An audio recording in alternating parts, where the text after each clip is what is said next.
Greetings, fellow armchair Imagineers. Tiki here. Jacob Wile too.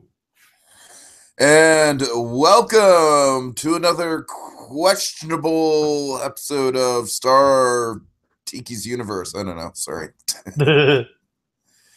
Sorry, you got kind of thrown off there. How you doing, Jacob? How you doing? I'm doing fine. All right, folks. Tonight we are talking about the second pairing of four pairings of new episodes this week on Star vs. Force of Evil. Very exciting, very exciting. Of course, we covered the first two yesterday. We're, trying to get them out as soon as we can. So, Jacob, this pairing of episodes I don't think was as exciting as yesterday. I mean, I think that's to be expected because yesterday was kind of like, a big kind of like getting you into the event. Of course, we had the return of Glossaric and everything. We had Star and Marco saying goodbye. A lot of big dramatic stuff happening. Not to say there wasn't dramatic stuff happening this week. It was just kind of like on a lower key in both instances. I gotta say, by far my favorite of the two episodes is definitely Stranger Danger. If only for the plot, man. We got a heaping helping of thick plot with Stranger Danger, and I can't wait to talk about that one. But first, let's talk about Club Snubbed, which it's a fine episode. Like this, honestly, kind of feels like more in the realm of like a season 2 episode or like a season 1 episode or a season 2 filler episode. Like it's got some good development going on with the Tom character, but other than that, I can kind of take it or leave it. Honestly, I thought a little bit of it carried on a bit too long. That's like my problem. That's my main problem. Like some of it just like carried on for far too long. Hey Jacob, did you get that Star was being snubbed? Like, did, Yes. did you get that joke? Yes. Did you get that Ponyhead was being annoying? Yes. Yeah, see, that's my point. Yeah, That's, Jacob, I'm totally with you. that was my that was pretty much my that's my point too. It's like, oh girl, you're getting snubbed. Oh, he's totally snubbing you, girl. And girl, when I tell you he's getting your snubbing, he's being snubbing you. God. Oh man, if there's one thing to say about Jenny Slade, it's she's having a lot of fun with the role. Yep, definitely you can tell. So yeah, it's not that this episode is terrible or anything like that. It's definitely not nearly in the same vein as the two Sensei episodes from season 2, which I think, oh god, like the birthday clown episode still kind of haunts my nightmares, Jacob. Yeah, pretty much. So But yeah, the funny thing, I mean, I mainly like the ending for like the development with Tom and all that. yeah, that's what I'm saying. That's what I'm saying. Like it's interesting because like there's a moment where it's like we feel like, Tom's not such a bad guy after all, and then he kind of blows up, and he blows up in kind of a relatable sort of way. Like, look, I'm doing everything I can. I'm trying to make you happy. I'm trying to give you space. And you know what, Jacob? As someone who's socially awkward and been in positions like that, where it's like, oh boy, it's a little bit uncomfortable to be in the same room as this person. And I've had people, I'm sorry, this is turning into a little bit of a therapy session here, but like I've had people say like, hey, why didn't you just like acknowledge me? And I was like, well, gee, I'm sorry. I'm just kind of like really socially awkward and didn't know what to say. So I guess in that regard, I kind of did relate to Tom, even though he is kind of like a half demon, half human. And let's talk about that, Jacob. Let's talk about that because I feel like that was kind of a nice reveal is exactly what Tom's parentage is. But like, one thing to the previous thing though, I will say is like, Star really doesn't make it the easiest to approach, admittedly. No, I mean you're right, and that's how I think his blow up is kind of it's relatable. I think it's not necessarily him being evil or anything like that, even though it is very dramatic. Yeah, Star doesn't exactly make it easy for her to do any of that. Mm-hmm. Right, but But yeah, seriously, Tom's parentage though. it's a yeah.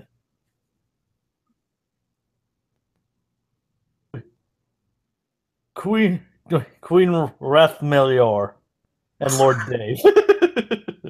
So it's basically like the female version of Satan and just And an average Dave. guy.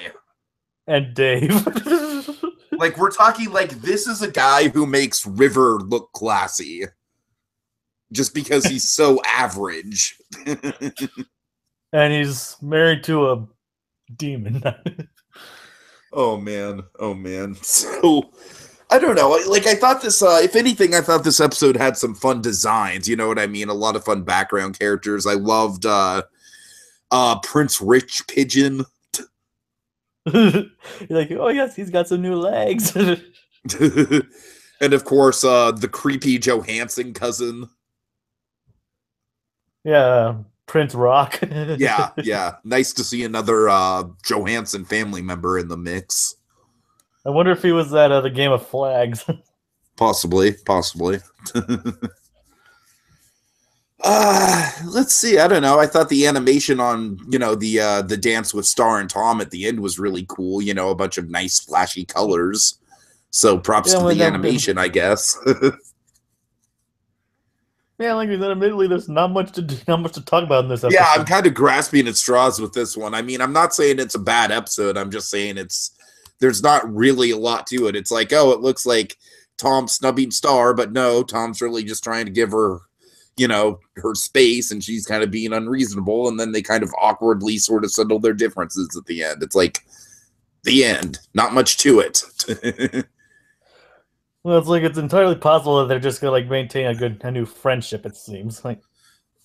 Yeah, and you know what? I did like how Tom did kind of come to grips with the Starco of it all, if you will. Yep. Even he knows now. Of course, because of the infamous Rupariot song. Yes. So actually, that song's gonna haunt me for the rest of my life. All right, so Jacob, let's move on to the more interesting of the two episodes by far, which was Stranger Danger, which, I gotta say, this was an interesting episode because it was pretty low-key and mellow, and yet it was very, very plot-heavy and really kind of revealing for what the future of the show might have in store. Quite possibly. I mean, like, for being the dreaded Big Bad, they really didn't show Eclipsa doing that much. No, but I think that's kind of the point of the episode, though. I think with the episode, we're kind of we're being lured into a false sense of security with her. Yeah, that's entirely possible that she really isn't as bad as everybody thinks. And that's what I'm saying, Jacob. I'm really liking this Eclipsa storyline. Of course, let's track the villains of Star. Of course, season 1 we only had, we had Toffee towards the end, but he was more kind of like the cool special agent to Ludo in season 1. And then, and of course, season 1, we've talked about how Ludo is sort of like a more throwaway villain, kind of like a cartoon antagonist who had the same motivation every episode. And then season 2 really upped up their game with the buildup of, of Ludo getting his whole character arc, and then Toffee kind of being built up and then ultimately being defeated.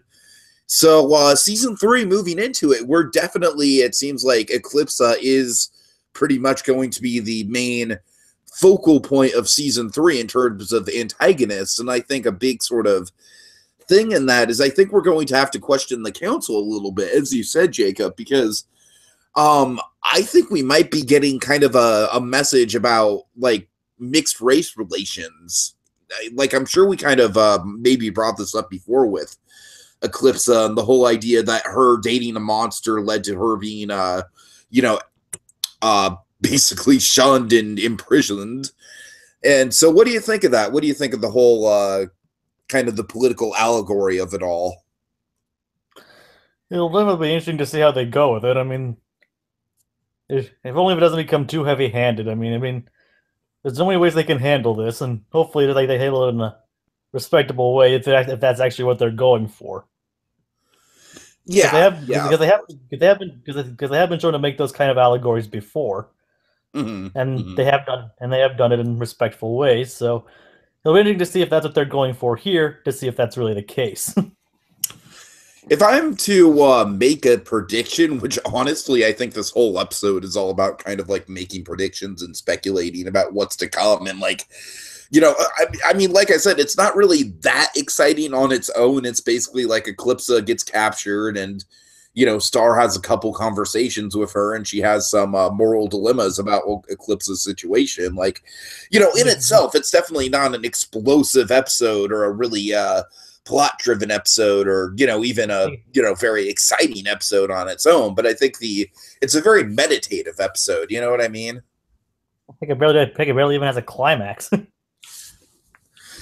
Yeah, the climax I wish the climax was built up a little bit more, because I do like the moment in the end. It just kind of feels a little bit abrupt. I feel like that was kind of the result of the 11-minute runtime in a way.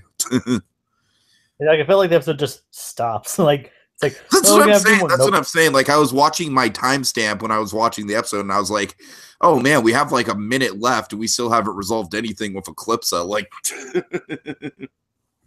this feels like it could have been a 22-minute episode.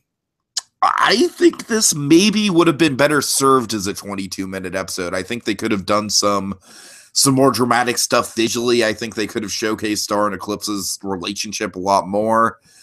But as it stands now, like I said, it's a very interesting kind of framework for speculation and intrigue of what's to come, I think. That's mostly what the episode has going for it. Quite possibly, and it is interesting to see that the bond between those two. It's like maybe they're not so different after all. Maybe Eclipsa truly was wrongfully accused. Okay, well, I'm sorry, I kind of got sidetracked, but as I was going to say, if I'm going to make a theory on this, I think that Eclipsa was wrongly accused on the side of the romance with the monster, because I mean, as we've seen clearly with Buff Frog, and that's the allegory you're going for, Jacob, right? That was the other example you were talking about. Well, and also like the Independence Day and a lot of other stuff like that. Oh, sure, yeah, Independence Day as well, right. But the example that instantly springs to mind for me is actually a recent example, which is during the Battle for Muni, when we have the the dynamic between Moon and Buff Frog, and that was the other one, yeah, and I thought that was really tastefully done. So I honestly think they are going for something like that when it comes to the relationship with the monster, and I'm intrigued to learn more about that, and maybe even get a flashback episode about all that. That'd be great. But I also think Eclipsa is definitely up to something, though, Jacob. I mean, I think she was wrongly accused, but I do think she's got a revenge plot going on, and I think she's definitely on the evil side of things now. I mean, that's just my theory. Like I said, it's kind of like a Shades of Grey sort of situation here. It could be very well because she was wrongly accused. That's what I'm saying. I'm thinking it's a villain with a really good motivation. It's entirely possible. And so, yeah, with that being said, I mean, I am excited for how this is going to play out. She's basically kind of like taking the classic sort of Loki style approach and, willingly becoming a prisoner. And like I said, I definitely think there's something to that. I think she pretty much strategically placed herself in this position. I mean, when you think about it, there's got to be a reason why she was just kind of hanging around the, hanging around the castle. You know what I mean? Yeah, I mean, she probably knew that people would be coming for her. That's what I'm saying. So instead of going into hiding, she literally goes to the first place that they would find her. The Rose Garden. Right. I wonder if there's like a significance to that or anything. I mean, like I said, I definitely think we're going, like, I think, again, just spitballing, like, pure speculation here, I think maybe the Rose Garden could have some sort of significance in terms of, like, it being a significant relationship, it being significant in the context that she had with the relationship, the romance with the monster. I could see that. I could also see it kind of playing some role in her dark magic. It's quite possible. All right, speaking of dark magic, what do you think of the reveal of Moon's hand? Well, her hand was seen before, Oh, it was. but revealing it to Star was actually pretty interesting. I guess, yeah, that's what I was saying. Yeah, it's not the first time we've seen it in the show, but just, the fact that Star's seen it and kind of like all the, all the kind of the interesting sort of debates, like pros and cons of, if they, like I said, it seems the council is definitely on the side of, we need to freeze her for good this time. So it's very interesting. And they really didn't have many good reasons to lock her up before. So yeah, and Star does make a good point where it's like, technically speaking, Moon did make a deal with Eclipsa, and that deal has been basically honored at this point. So in a weird way, Moon is kind of backstabbing Eclipsa in this situation. well, it is an interesting thing. I mean, I guess we'll really find out how it goes. But Star does openly admit she doesn't really trust Eclipse. It's just like she wants to be fair with her. Which I like. I feel like that's definitely developing Star into a more mature character, whereas I feel like in season 1, this storyline would have just been like, oh, she's bonding with Eclipsa because she thinks Eclipsa's cool. You know what I mean? Yeah, pretty much. And that's pretty much how it would look. All right, Jacob. Well, the name of the next episode is actually really interesting and has me definitely thinking about if we're going to get more into the political side of things with this whole thing and the allegory. It's the name of the next episode is Demonsism. Yeah, apparently Tom decides to get rid of his demons in that episode. Oh, really? It's an exorcism of demons? It's like the wiki actually has a description of it. It's like Oh, okay. Star and Tom's friendship is put to the test when Tom decides to get rid of his demons. Wow. I'm a dumbass, Jacob. You know what I thought it was?